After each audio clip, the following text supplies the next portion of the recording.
Tanggal ang mga circlip.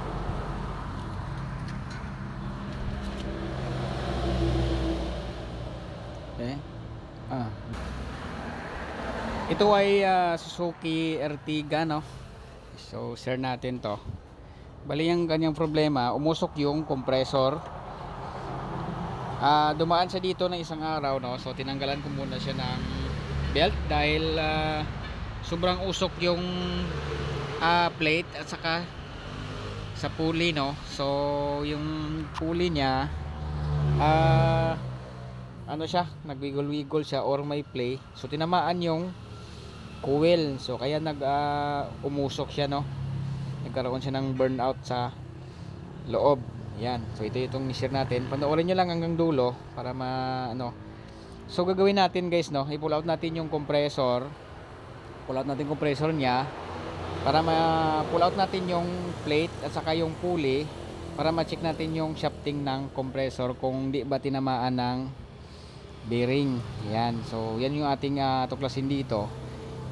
Example, pag natamaan yung shafting ng compressor, so punta tayo doon sa palit bago compressor. Pero pag okay yung shafting, no, so makasave si ma'am. Bali ipalitan natin dito is pulley lang, pulley assembly, no. Okay, so tanggalin ko lang muna, guys, para ma-pull out natin, para ma-check natin yung compressor. Ito ng compressor na out na natin, no. Okay, okay. So lumalabas na ditong nag-melt na coil niya, you know. So yung pulley may play, laki ng play, no. Kaya tinamaan ditong coil sa loob. So tanggalin na natin.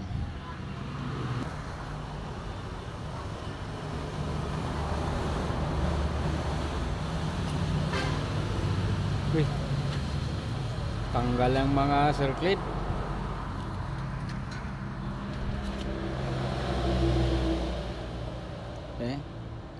May baldagid ilis compressor.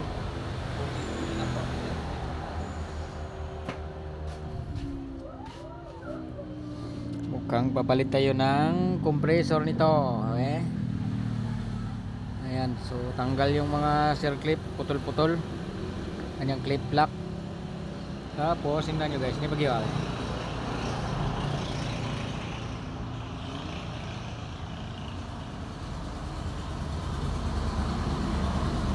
Yan, so kumakalog na. Pati yung inner ng bearing, no, na-play na siya. So tinamaan niya yung shafting ng compressor. Ipull out na.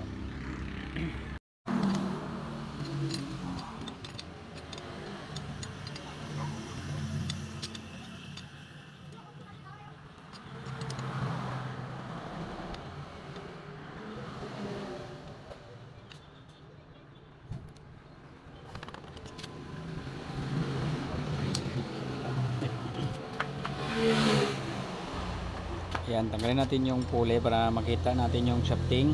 Sige na, yun lang. Yan.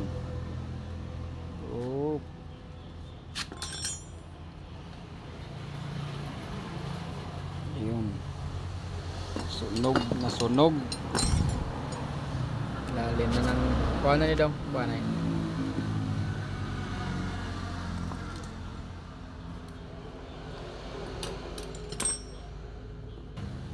Sunog pati windings niya, oh. Lakas ng usok pag dating niya dito, guys, no. Tinanggal ko na lang yung belt kasi may pinuntahan pa sila, no, para hindi ma-distract sila kasi umuusok tapos maingay.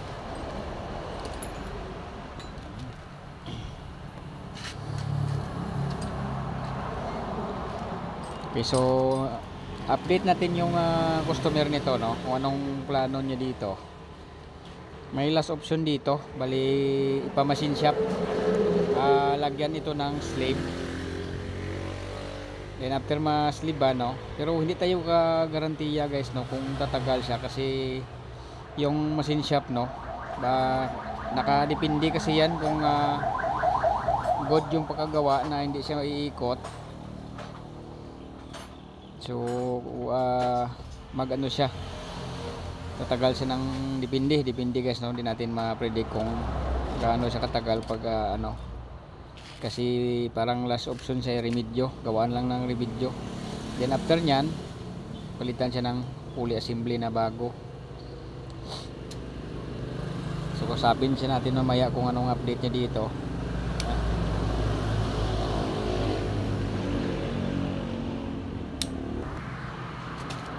Okay. Ayan guys, tinamaan yung shafting niya. Oh, malalim na dito. Ayan. So kapag i-machine shop to, no, bali magbawas lang ng konti, then maglagay sila ng slave para hindi na walang play. Kasi pag ipilit to, palitan tayo ng sample ng pulley assembly nito, tapos may play siya, tatamaan pa rin ulit itong coil kasi yung gap nila dito maliit lang dito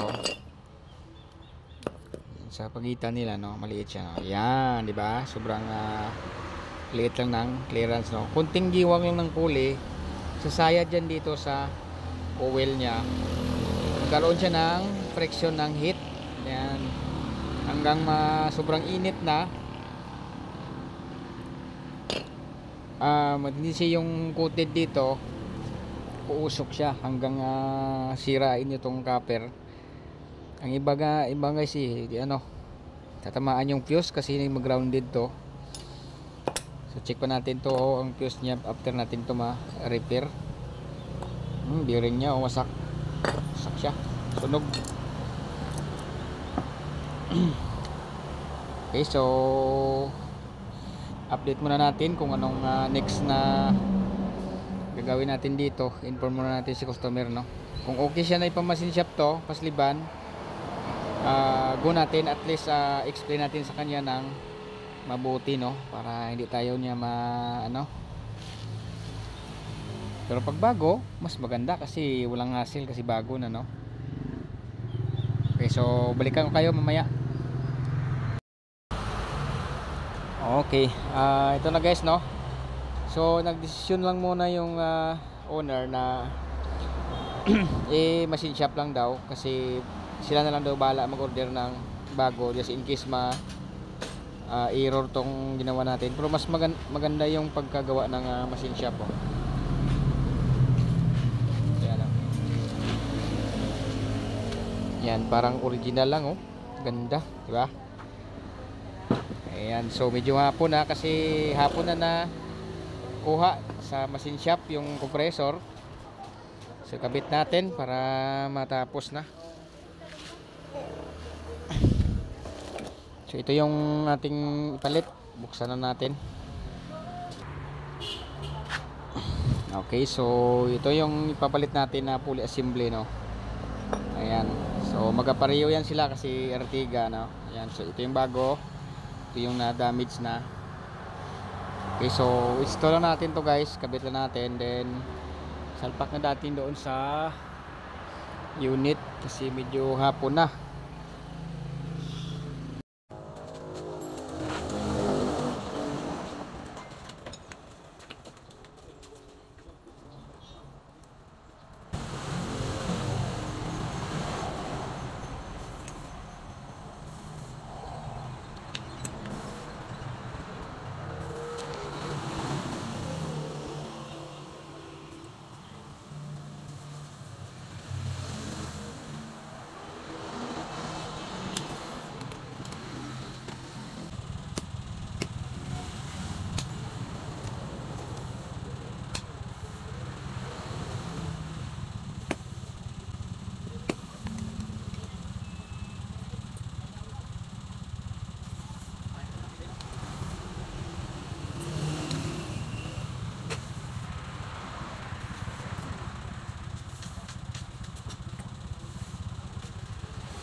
Ayun na yun bro.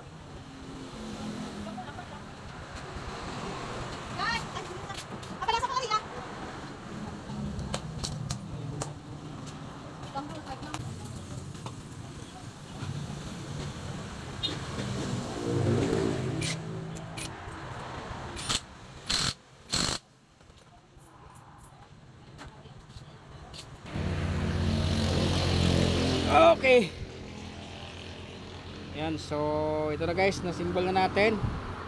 Medyo nahirapan tayo ng konti kasi medyo sobrang tigas ng ano. Tigas ipasok tong pulley. Sobrang sikip. Ito yung maganda sa machine shop, no. Para hindi siya mag-play sa huli, no. Ayan, so medyo madilim na guys, no. So kabit ko lang to sa unit.